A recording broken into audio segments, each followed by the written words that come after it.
Olá, estamos iniciando o primeiro episódio do nosso podcast Fala Ângelo. Estamos aqui com alunos do nono A, nono B, nono C e nono D. Estamos aqui com a nossa entrevistada, secretária de Educação, Luíse. Já posso me apresentar? Bom dia. Meu nome é Luíse. Eu estou secretária de Educação, mas eu sou professora da rede, concursada, coordenadora pedagógica. Completei 19 anos como funcionária pública e sou uma pessoa apaixonada pela educação, né? Trabalho desde sempre, desde muito novinha, que eu sempre quis ser professora. E é isso, eu estou nessa função, mas a minha essência é de professora, de escola, né? Então estou passando tempo, né, exercendo esse papel. Sim. A gente gostaria de fazer algumas perguntas para a senhora. A primeira pergunta que a gente escolheu, a gente como lá, quais são as principais metas da sua gestão para a melhoria da qualidade de ensino em nosso município? Então, quando eu cheguei na gestão no município, já existia um desejo, né, da gestão, da prefeita, para essas melhorias. O principal ponto é aumentar os índices, né, porque a gente sabe que existem avaliações, existem programas e as avaliações elas fazem um retrato do que é a educação. Então, no geral, a educação da Bahia não atingiu muitos índices muito bons, né? Então, um dos pontos é melhorar o índice da educação. O que é que isso significa dizer? Melhorar o ensino, a qualidade do ensino que chega a ter o estudante, a ter o aluno. Então, por exemplo, para 2026, o ponto, o inicial, e que eu considero um dos mais importantes, foi a aquisição de um sistema de ensino, né, de módulos, onde todos os estudantes receberam, desde a creche até o nono ano, que é o pontapé inicial. Mas, para além disso, para além desse material, a gente também está olhando para a questão da formação do professor, da qualidade na questão da infraestrutura, na valorização do profissional. Tem um ponto que para mim é muito importante, que é uma coisa que é muito de minha personalidade, do que eu acredito, de olhar para o outro como uma pessoa importante, como uma pessoa que tem história. Então eu penso muito que na questão da humanização, né? Somos gente, somos pessoas e a gente precisa estabelecer essas relações. Nossa relação não é uma relação técnica, ela é uma relação afetiva e que chega até a questão da aprendizagem, né? Então eu tenho sempre dito isso para as pessoas, para as professoras e para a rede, que meu desejo é fazer uma educação com muitas mãos, ou seja, entendendo que vocês enquanto estudantes são importantes, o professor é importante, mas para além disso, aquele que recebe no portão é importante, aquele que produz a merenda, aquele que limpa a sala. Então minha intenção é entender que todo mundo educa, né? Então partindo disso aí, quando eu olho para as pessoas como gente, como pessoas que são importantes no processo, eu entendo que essa melhoria ela vai acontecendo. Então eu penso muito nessa relação de afetividade. Esse é o grande ponto para mim. E depois disso, educação é investimento, né? Eu acho que a gente não pode olhar a educação como gasto. A gente investe e tem um retorno. Então o grande ponto é esse mesmo, né? Ver quais são as fragilidades e investir. E o ponto, eu acho que vocês, enquanto jovens, é um ponto que a gente precisa olhar com muito carinho. Verdade, eu concordo nessa parte que a senhora falou dos módulos. Eu acho que foi muito significativo pra gente, porque é algo mais prático, é algo que eu percebi ali no conteúdo, é algo mais presente nos estudos pra gente. Eu acho muito legal e foi uma coisa trazida aqui pro município, foi muito importante. Pra todos nós, né? Todos os colégios. Aproveitem muito, hein? Porque é um material de fato muito bom. Aproveitem, cuidem. Organizar. É isso. Exato. É algo nosso, algo que a gente tem que ter cuidado. É algo que vocês trazeram com tanto carinho pra gente e eu acredito que a gente vai cuidar da nossa melhor forma, vai aprender, tudo certo. Fico feliz. Eu quero passar agora a frase para outra aluna aqui do nono B. A nossa segunda pergunta é: como a Secretaria utiliza os resultados das avaliações externas para formular novas políticas educacionais em nosso município? É um ponto importante. A gente olha para os resultados e analisa, porque assim, o que a gente pode pensar dos resultados das avaliações? Eles não são apenas números, eles são indicativos, né? Então, a partir dessas avaliações, 100 alunos foram avaliados, 20 foram ótimos, outros regular, outros nem tanto. Então, assim, para esses números, dentro do que não foi tão bom, qual foi a fragilidade? Então, qual é a nossa intenção? É entender qual é o ponto que a gente precisa melhorar. Então, avaliar não é apenas contabilizar. A gente avalia à medida que a gente reflete, né? Por exemplo, hoje eu acordei, então a gente está avaliando nossa vida o tempo todo. A gente planeja, e aí quando a gente executa e depois a gente avalia. Deu certo. Hoje eu queria vir para a escola, por exemplo, hoje eu queria ter feito uma maquiagem. Mas eu acordei muito em cima da hora e não deu para fazer essa maquiagem. Então eu vou avaliar. Então, o que é que eu tenho que fazer para amanhã eu sair maquiada? Acordar 15 minutos antes, né? Ou então, eu tenho que criar estratégias. Então é isso que a gente pretende. Então, enquanto secretaria, a gente tem uma equipe de coordenação, além da equipe que está aqui. Então é nosso papel coletar esses dados e entender quais são as fragilidades, né? O que é que o estudante hoje precisa? É interpretar melhor? É ler mais, né? Então a nossa intenção, a gente percebe hoje que a alfabetização é uma coisa que está costurada em todas as modalidades, né? A gente percebe hoje que o estudante brasileiro precisa ser alfabetizado em vários aspectos, especialmente no que se refere a interpretar dados, a ler um texto e compreender, porque a gente ainda percebe que existe uma leitura ainda muito técnica. Então, nossa intenção é essa, não olhar para os resultados apenas como números, mas como caminhos. Então, se eu não fui bem, o que é que eu preciso fazer para melhorar? Né? E se eu fui bem, por exemplo, se uma turma foi muito boa, o que foi que essa turma fez que saiu tão bem? Então, a turma que não foi muito boa, a escola que não foi muito boa, aprende porque foi bom, né? Então, a gente olha como um todo para as fragilidades. Eu acho que o ponto é olhar para as fragilidades, o que não alcançou. Então, a gente não pretende olhar para isso como uma coisa muito fria, né? O Ângelo não foi bem na avaliação, o nono A não foi bem. Pronto, não foi bem, por quê? Faltou o quê? Onde é que está o ponto? Os alunos frequentam? Os alunos fazem atividade? Os professores são frequentes? Existe um índice de evasão? Existe o aluno está na sala no horário certo? Ele está bem alimentado? Ele está bem orientado? Então, para além da avaliação, existe uma série de questões por trás dela. Isso, obrigada. Vou passar a fala agora para a Zona do nono C. A nossa próxima pergunta da minha sala foi: a partir dos resultados do Índice de Desenvolvimento da Educação Básica, que foram obtidos nas avaliações de 2023 e ainda na espera dos resultados desse ano, como a Secretaria avalia o desempenho dos alunos da rede municipal e quais ações elas são tomadas a partir desses resultados? Então, eu já falei sobre esses resultados, né, que não foram muito bons, e foi em nível de Bahia também, Brasil, mas a gente, quanto Bahia, também não teve bons resultados. E o que aconteceu? Desde o ano passado, eu assumi a secretaria em janeiro de 2026, então é recente para mim. Mas ainda em 2025, após esses resultados, a própria secretaria, a própria gestão criou algumas metas, né? Então, por exemplo, o ano passado a gente tem algumas avaliações externas, né? SAB, SAEB, que os estudantes fazem, entre outras. Então, já o ano passado foi adquirido um material específico para esses estudantes que iriam fazer essas provas. Então, assim, foi uma espécie de reforço, né? Então, percebeu-se que não estava bem, então a gestão analisou e adquiriu um material que reforçasse essas deficiências. Então, quais eram os pontos que precisavam melhorar? Então, o ano passado já foi feito esse trabalho, que foi a aquisição de um material específico para ajudar, para melhorar essas habilidades, que a gente já viu um resultado. Por exemplo, saiu recentemente os resultados de algumas provas, Ipiaú tinha uma meta de atingir 48%, por exemplo, de crianças alfabetizadas, nós chegamos a 56%.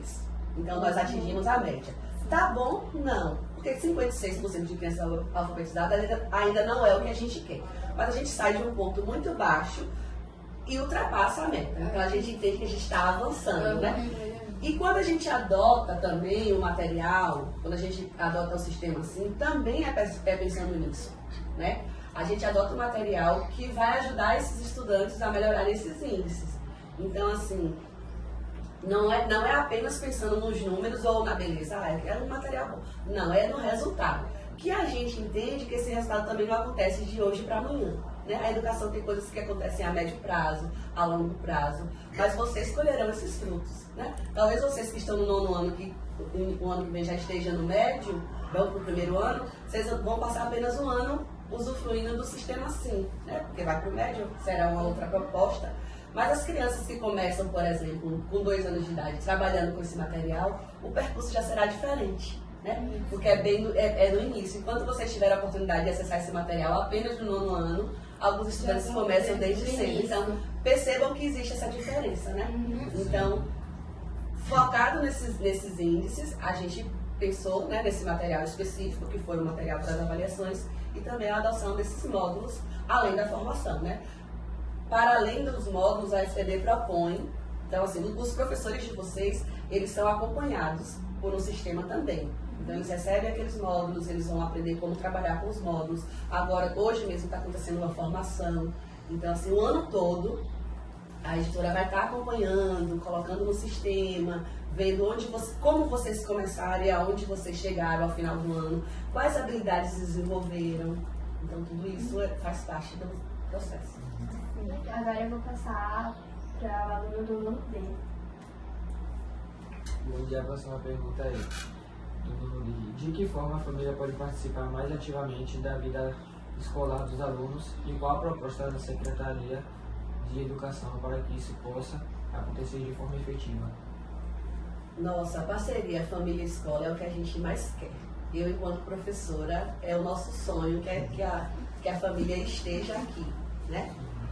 E esteja participando de forma efetiva mesmo, né?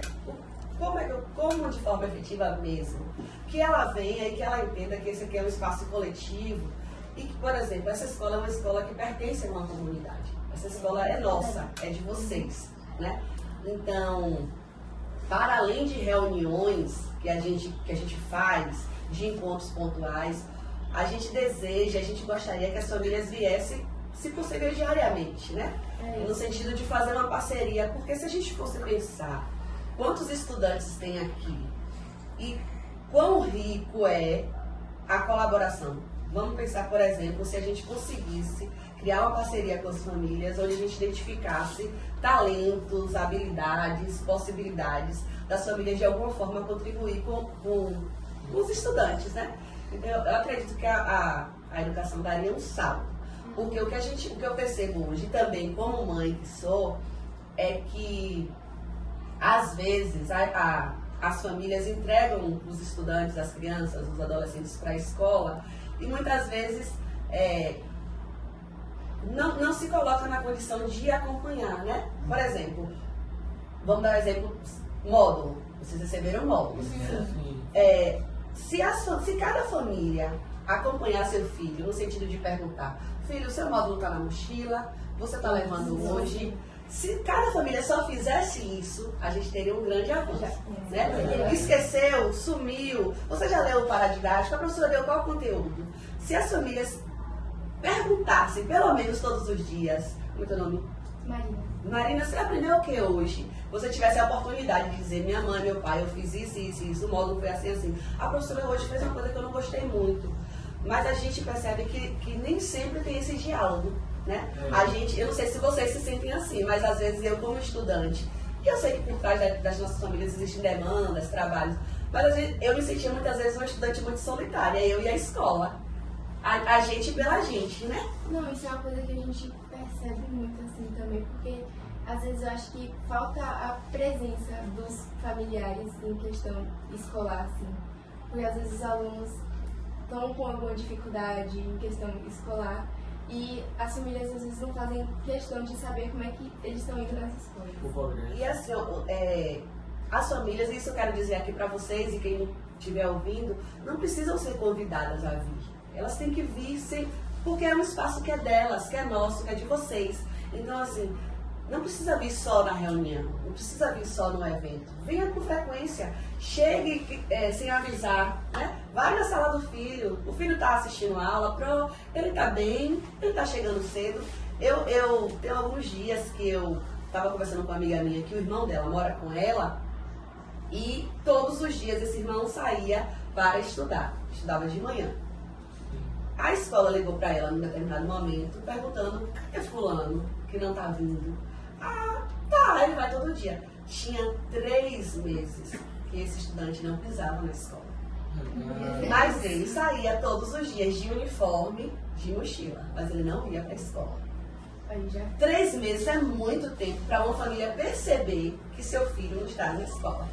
Então, se ela tivesse ido mais cedo, se ela tivesse ido mais vezes, não teria ficado 3 meses. O que é um estudante de 3 meses da escola? Então, assim, venham, tá no trabalho, saiu um pouquinho, saiu mais cedo, passa e dá um bom dia. Eu acho que é importante o filho saber que o pai tá ali, que a mãe tá ali, que a avó veio, que deu um tchau. Eu gostava desse acompanhamento, de saber que tem a presença, né? Então é isso. A gente precisa ocupar os nossos espaços.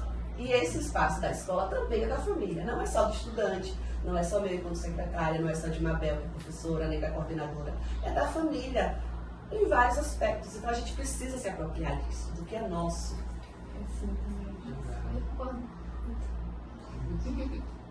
Agora eu vou fazer uma outra pergunta. O que te motivou a aceitar o cargo de secretária municipal de educação? Nossa, foi um desafio. Na verdade, eu pensei muito. Inicialmente, minha resposta foi não. Quando o convite veio, eu nem cogitei. Não quero. Porque eu acho que é muita responsabilidade. Muita responsabilidade. Eu sou professora, eu sei o que é o funcionamento de uma escola. E realmente eu gosto muito de ser professora. Eu escolhi ser professora. E assim, as coisas, quando eu percebo que as coisas não acontecem, isso me deixa muito, de alguma forma, muito inquieta, né? Quando a gente quer resolver, e nem desde a coordenação pedagógica, né? Quando eu comecei logo como coordenadora no município, quando eu passei no concurso, eu tinha uma angústia porque para eu realizar meu trabalho, eu dependia do professor, né? Porque coordenador pedagógico senta com o professor, planeja, mas quem executa é o professor. Então, às vezes, eu planejava e ele não executava como a gente tinha pensado. Então, isso me angustiava. Então, assim, meu trabalho. Estando numa gestão municipal como secretária, isso é muito mais amplo, né? Então, quando eu decidi, eu conversei muito com minha família, com algumas pessoas, foi no sentido assim, eu penso hoje, eu estou aqui nesse lugar com um desejo de colaborar com a minha comunidade, né? Eu sou de Piauí, eu sou filha de Piauí, eu sou fruto da universidade e da escola pública. Eu estudei minha vida toda na escola pública. Então eu entendo que estar nesse lugar é um pouco que devolver para a minha comunidade aquilo que eu tenho, né?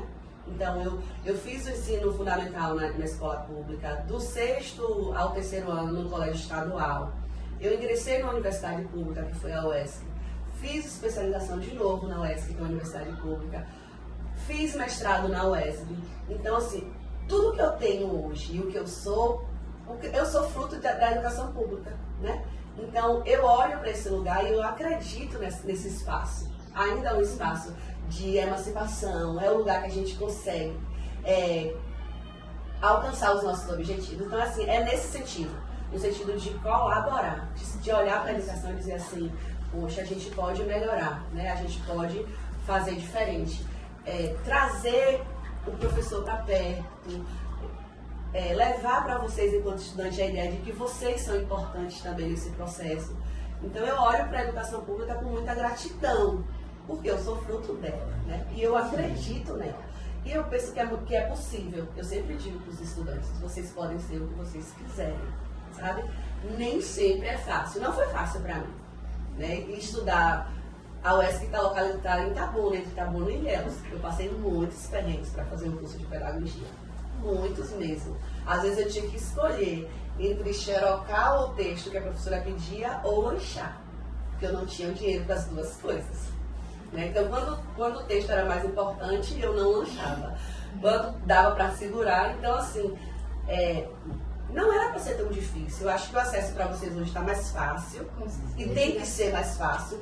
É direito, a gente tem que assegurar esse direito de vocês, mas a gente também precisa valorizar o que a gente tem, né? Então, assim, eu olho para a educação com esperança de que a gente pode melhorar esse país e é a partir da educação mesmo, não tem outro caminho. Eu acredito muito nisso. Não sei, às vezes as pessoas acham que isso é utopia, mas eu prefiro pensar como Paulo Freire, que fala em esperançar, né?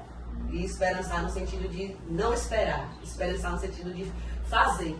Então é nesse sentido. Enquanto eu estiver aqui, nesse lugar, minha pretensão é colaborar para que a educação melhore. E que a gente veja Piauí sair de um lugar de índices baixos para índices melhores, de índice mediano para um índice excelente, sabe? A intenção da gente é realmente essa. Obrigada. Agora eu vou passar para Se a senhora me permite, eu vou fazer a segunda pergunta do nono B. Existe algum plano de manutenção e reforma das escolas com problemas estruturais? Exemplos: banheiros, ar-condicionado, quadras? Existe. Bom, então, quando a gente tudo que a gente falei sobre avaliação e falei sobre o projeto. A gestão pública, tudo tem que ser muito bem planejado, né? Porque existem recursos e são recursos próprios para cada. Existe um recurso que é para pagar salário de professor, existe recurso para comprar, por exemplo, um módulo, existe recurso para reforma. Então, por exemplo, eu quando cheguei na secretaria em 2026, já existia um planejamento, né? Planejamento que foi feito em 2025 para ser aplicado em 2026. E já existe essa perspectiva. Mas o que é que a gente precisa nesse sentido fazer? Captar esses recursos e administrar esses recursos. Então a gente tem uma demanda muito grande porque, principalmente escola, né? Os prédios escolares, eles o tempo todo precisam de manutenção, né? E sinto dizer que os prédios que atendem alunos do Fundamental 2, mais ainda. A gente tem um gasto, por exemplo, há pouco tempo eu estava conversando com um engenheiro, e ele dizia para mim: Luiz, a gente tem um gasto muito grande com conserto. A gente está o tempo todo, por exemplo, trocando descarga porque os estudantes entopem, trocando vaso, trocando descarga. A gente precisa todo o tempo estar pintando, a gente tem que consertar a fachada, as carteiras. O que é que eu quero dizer isso para vocês? Que a gente gasta com reforma, a gente poderia gastar em construção. Por exemplo, se eu chego aqui no Ângelo e tem 100 cadeiras quebradas, né? O dinheiro que a gestão investe para consertar 100 cadeiras quebradas, talvez poderia ser um dinheiro para comprar mais 3 ar-condicionados, para melhorar. Entende? Então a gente fica o tempo todo nesse jogo, né? É meio que uma gangorra. O que é emergencial. Então, assim, a gente faz um plano. Eu preciso melhorar as condições do Ângelo Jaqueira, um colégio de ensino fundamental.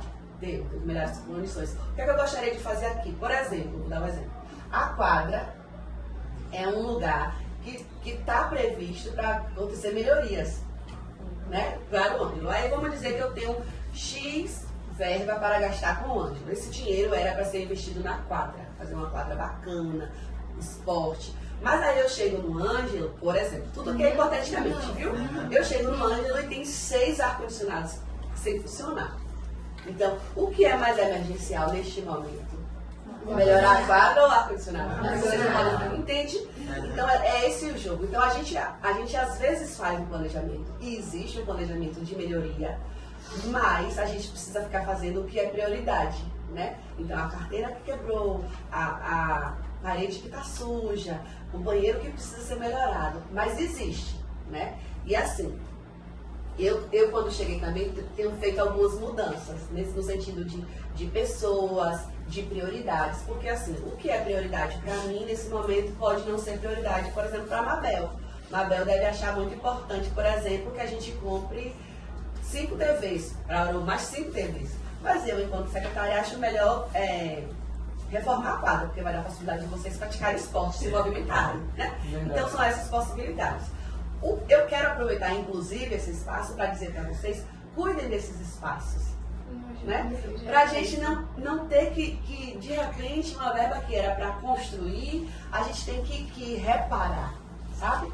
Então é esse jogo que a gente precisa estar fazendo. Então quando a gente cuida do que é nosso, quando a gente zela, então a gente investe o dinheiro em possibilidades melhores. Então eu conto com a parceria de vocês também nesse sentido. Agora eu vou passar para a Lideris Não Sei. A nossa próxima pergunta é: quais os projetos ou programas que estão sendo desenvolvidos atualmente para apoiar os estudantes com dificuldades de aprendizagem? E como que a Secretaria ela trabalha com a inclusão de alunos com deficiências ou necessidades específicas no ambiente escolar? Olha, a Secretaria tem uma pasta que é específica, que é a Educação Inclusiva, né, uma coordenação lá dentro da Secretaria. E a gente tem as salas de AEE, né, que é Atendimento Educacional Especializado. A educação inclusiva, hoje no Brasil, inclusive ontem eu estava conversando, estava num grupo de secretários e a demanda é a mesma, tem sido um grande desafio para a educação brasileira e para a educação piauiense, a questão da inclusão. Porque são muitas demandas, né? A gente passa de uma escola que tinha um formato, um modelo só de educar, e a gente começa a entender que esse modelo não funciona porque a gente trata de uma diversidade. Então hoje a gente precisa atender alunos com autismo, síndrome de Down, TDAH, deficiência intelectual, surdez. Então são muitas demandas. Para cada demanda existe uma especificidade e além disso a gente tem os alunos, a gente hoje chama de típicos e atípicos, por exemplo. Eu penso que a gente ainda tem um longo caminho a seguir. Se eu disser para você, a gente está fazendo o que a gente gostaria e da melhor forma, não. Porque para além disso a gente também está aprendendo, porque ainda é muito recente. Se você for pensar a história da educação nesse país, as pessoas com deficiência, com necessidades especiais, ou ela não vinha para a escola, ou ela ficava, quando acessava, eram em salas separadas, né? Existiam escolas especializadas. Hoje a gente fala de inclusão, então eu coloco o estudante com necessidade especial dentro de uma escola regular, de uma sala regular. Mas de que forma eu trabalho com esse estudante? A gente está aprendendo, né? E eu penso que a gente está dando passos ainda lentos, mas assim, existe um esforço também. As salas de recurso multifuncional é uma boa possibilidade de acompanhamento. Os cuidadores também, que a gente está nesse processo de contratar, de chamar mais, a gente entende que ainda não temos a demanda que gostaríamos de ter. A gente está ainda melhorando e contratando mais e chamando mais. Mas, por exemplo, de um ano para o outro, a gente tem uma demanda, a quantidade de alunos com necessidades especiais quase que dobrou. Então, essa demanda tem crescido muito, e é desde a creche, né? Então, a gente tem também uma referência na cidade, que é o CAP, também atende os estudantes, que apesar de ser um órgão do Estado, tem uma parceria muito boa com o município, excelentes profissionais. Mas quando eu falo também de educação de muitas mãos, eu penso que incluir também é um papel de vocês enquanto estudantes, enquanto colegas, né? No sentido de acolher, de ajudar. Meu colega tem uma deficiência intelectual, eu sento perto, eu ajudo. Então, eu olho para a educação muito no sentido de coletividade, não se faz nada só. Então, por mais que eu coloque bons profissionais para atender esses estudantes, se ele não se sentir parte do processo, ele não vai aprender. Se ele não se sentir acolhido pela turma, pela sala, ou pela professora, ou pela equipe da escola, ele não vai aprender. Então, assim, é coletividade. Eu acho que educação e coletividade caminham juntos. Então, vocês também são protagonistas nisso. Acolham os estudantes, né? Voltando na outra pergunta que eu queria falar sobre, é que a questão que a Sara falou foi sobre, tipo assim, a gente mesmo, estudante, vê muitos problemas na escola, vê que tem coisas quebradas, mas a gente mesmo, eu sendo estudante, eu falo, a gente reclama dessas coisas que está quebrada, essas coisas, e a gente quer coisas novas, mas nós, como estudantes, não cuidamos. E eu vejo que isso é basicamente em todas as escolas. Os alunos reclamam do que está quebrado, reclamam do que está faltando, mas não zelam o que tem. Sim. E isso eu acho que é uma coisa que a gente devia realmente cuidar mais. Muito bom.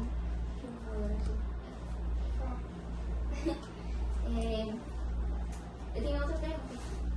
Ao assumir o cargo de secretária, qual é o real cenário que você encontrou? Qual foi as suas primeiras impressões dele? Olha, a gente já vem, vocês citaram aí alguma pergunta, a questão dos índices em 2023, não foi? A gente sai de um cenário da educação de pós-pandemia, né, que vocês viveram isso, praticamente 2 anos em casa, 2 anos numa educação à distância, a gente passou por um problema muito grande e a gente não saiu da pandemia da mesma forma. Menos 2 anos na escola, na vida de vocês, isso faz muita diferença, né? Então, quando a gente volta, e eu acho que isso é um cenário que é nacional, né? É mundial, na verdade, mas a gente está falando da nossa realidade. E o grande impacto para a educação foi essa lacuna, esses 2 anos que a gente não conseguiu ocupar, né?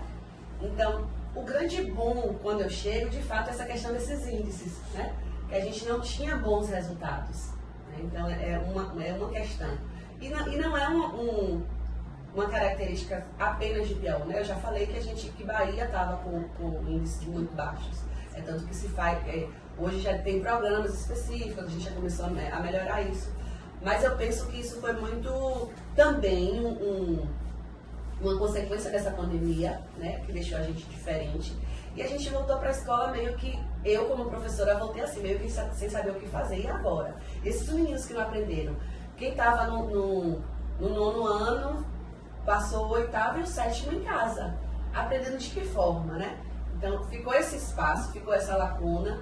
E para mim, o grande desafio de fato é melhorar esses índices, né? Porque eles não estavam bons e a gente precisa trabalhar para isso. Mas é como eu digo, não é só... Para melhorar índices, não é só entregar uma prova onde você faz e você... eu tiro...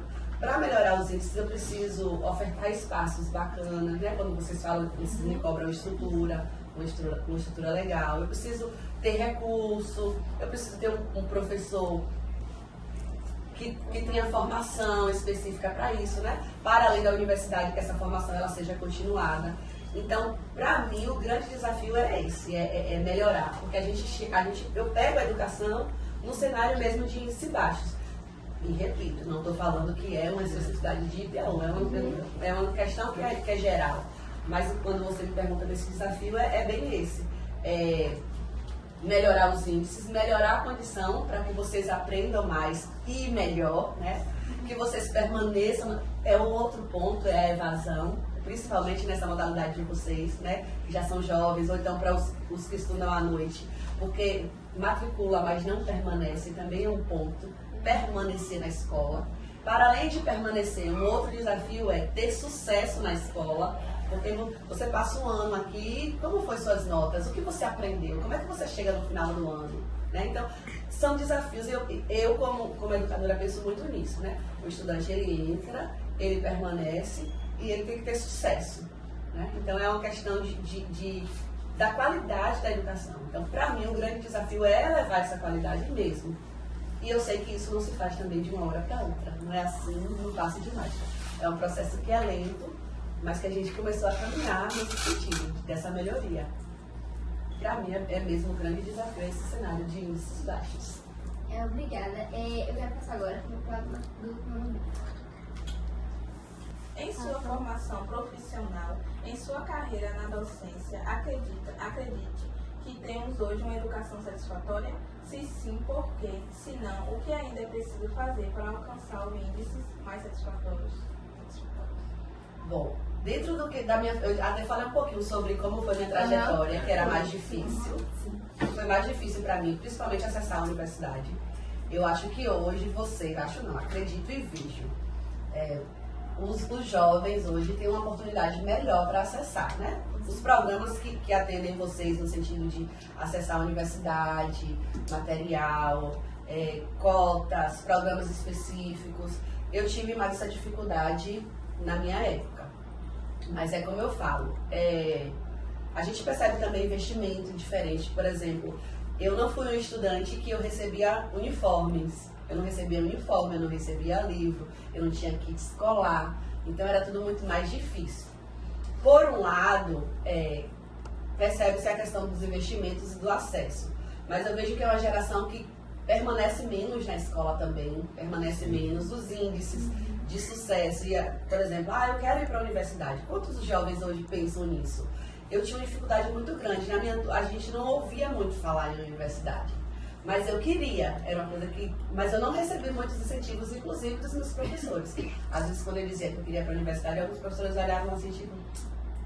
Tadinha dela, né? Não levam muita fé, né? Então, hoje, pelo contrário, vocês têm um programa, vocês fazem um Enem. Eu acho que tivemos muitas possibilidades para acessar, para melhorar, né? Eu penso assim, quem quer e trilha o caminho desde cedo, se você faz uma meta, eu quero ir para a universidade, o curso que eu quero fazer é pedagogia, é direito, é medicina, é odonto, enfim. Se você traça uma meta, existem caminhos para você chegar até lá. Agora, por outro lado, eu penso também que a minha geração tinha mais compromisso com a escola. Entende? Então, assim, a gente tinha mais dificuldade, mas a gente parecia que a gente queria mais, né? A gente desejava estudar mais. Talvez essa geração de vocês, não sei, tem as coisas com tanta facilidade, acessa tão melhor e nem sempre valoriza. Às vezes eu olho eu tenho uma filha de 17 anos que está encerrando o ensino médio. Eu falo para ela, minha filha só estuda, né? Eu com 17 anos eu já tinha que trabalhar. Acho que eu comecei a trabalhar, ok. Eu já dava banca aos meus vizinhos da minha rua com 14 anos de idade. Eu chamava os meus vizinhos, aqueles menores, para ensinar atividade e aquela família me dava um dinheirinho. Porque eu precisava disso. Né? Eu sou de uma família muito simples e nunca me faltou nada. Minha mãe sempre foi muito cuidadosa, sempre trabalhou, meu pai também. Mas assim, eu queria ter as minhas coisas e nem sempre a gente tinha o que queria. Então eu sempre trabalhei. Com 17 anos eu já dava aula. Minha filha hoje só estuda, tem acesso a telefone móvel, celular, internet, viagens, enfim, vocês também acessam coisas que os pais de vocês não acessaram. Então talvez seja esse ponto. Talvez a gente também tenha perdido a qualidade em alguns pontos, mas eu acho que a gente também perdeu a questão do compromisso e da vontade de querer, né? Então assim, pra mim foi muito difícil estudar, mas eu queria. E eu furei a bolha, né, da minha família, que poucas pessoas chegaram na universidade da minha família. Hoje é diferente. Para a geração de vocês, vocês acessam com mais facilidade. Então eu penso que a gente precisa refletir sobre isso. Vocês precisam trazer isso para o que é que eu tenho hoje, né? O que é que eu posso acessar. Aproveita, pelo amor de Deus, aproveitem o que vocês puderem. Aproveitem a escola, os professores, estudem, leiam, porque quando a gente sai é muito mais difícil. E não foi fácil para mim. Eu tenho certeza que não foi fácil para os pais de vocês. Meu pai não estudou, meu pai não acessou a universidade. Foi porque ele não quis? Não, porque ele não teve a oportunidade. Meu pai teve que parar de estudar para trabalhar. Meu pai era uma pessoa muito inteligente. Ele queria muito estudar, mas ele não pôde. Na época dele, ensino médio, só quem podia pagar. Ele só estudou até o que hoje é o 9º. Quando ele ia ingressar no ensino médio, a família não podia pagar, ele parou. Né? Eu, graças a Deus, continuei, meus filhos continuam, vocês estão aqui. Então, assim, eu penso que falta isso, essa questão do querer. E cobrem também, sabe? A escola tem que ser um lugar de qualidade. O que é que a gente, enquanto estudante, faz? O professor falta, o que é que a gente faz? Que massa, eu vou pra casa. Vou mais cedo, vou ficar conversando. Mas a gente nunca cobrou. A senhora tinha 10 aulas comigo, só deu 2 aulas esse período. O que está acontecendo? A gente não faz isso, a gente não cobra. E vocês estão perdendo, sabe? Está perdendo um tempo. E assim, às vezes é um tempo que não volta. E é o momento de solidificar algumas coisas agora. Vocês estão encerrando o ensino fundamental 2. Vocês vão enfrentar o ensino médio. Depois do ensino médio é a universidade. Queiram ir para a universidade. Se não for a universidade, é ensino técnico, é um instituto federal, é uma escola. Porque eu não quero ir para a universidade. Porque também nem sempre é o caminho. Às vezes eu não quero ir para a universidade, mas eu quero fazer um bom curso técnico e eu vou trabalhar na minha área e eu gosto dessa área e eu estou feliz aqui. Eu também não quero, eu vou terminar o ensino médio, eu não quero ir para a universidade, eu quero empreender, eu quero montar uma empresa, eu quero montar um negócio. Então, assim, existem possibilidades. Agora, eu entendo que vocês precisam querer. Eu acho que esse desejo, essa geração, eu acho que está querendo menos do que a minha geração queria, né?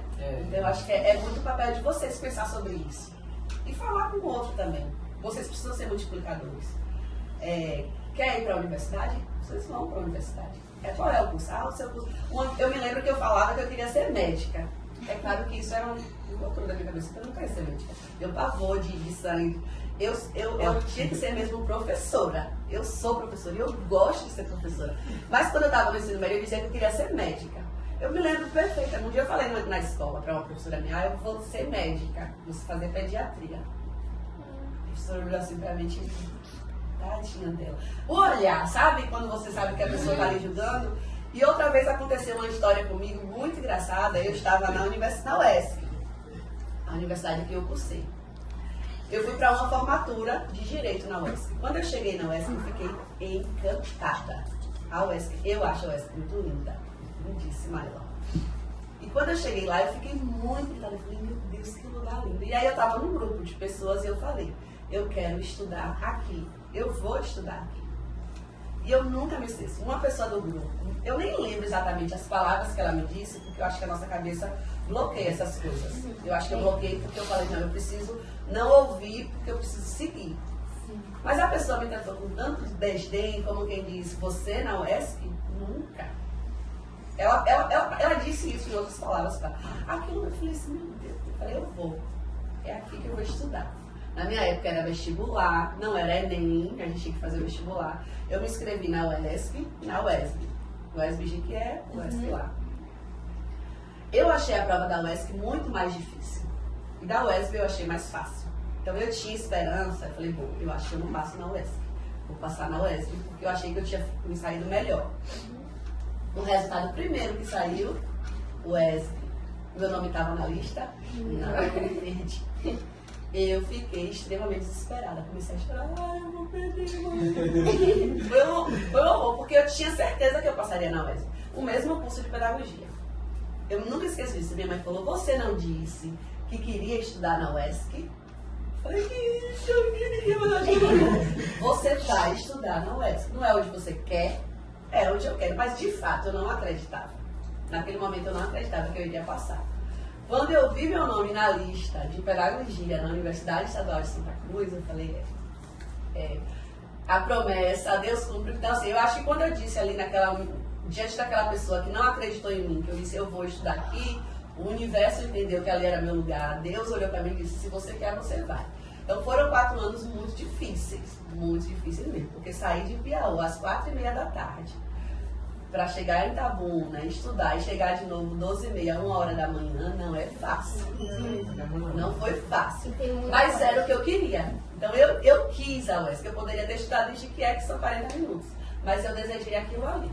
Então o que é que eu digo? Não precisa ser tão difícil. Eu não gostaria de ter passado por tanta dificuldade para estudar.